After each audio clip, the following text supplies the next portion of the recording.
What's up everyone, welcome back to another video.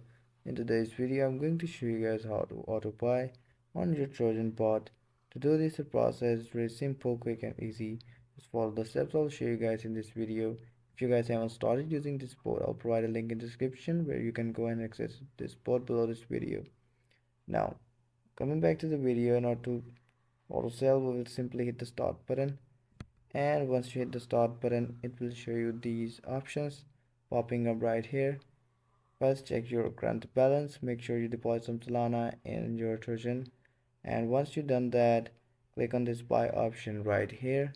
Once you click on this buy option, you will see these buying options popping up. First, it will ask you to enter a token symbol or address to buy.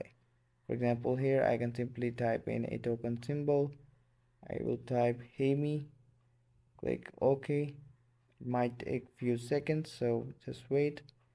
And once you type in the token, it will give you all of the details of that coin and all of the buying options below it.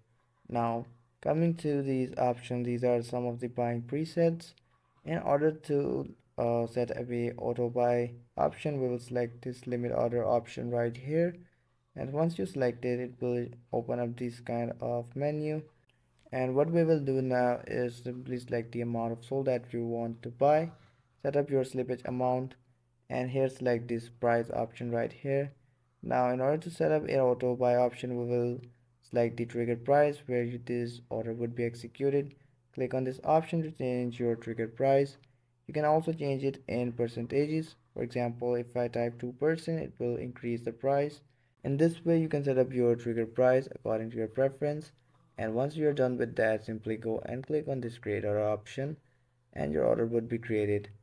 And in order to check the status of your limit order, what you can do is go back to these options, and here go and click on limit order option. Once you click on this option, it will show you all of the current active limit orders. Now these are my buying and selling limit orders that I just made. So well, that's it for today's video. I hope you found this video helpful. I'll see you guys in the next video.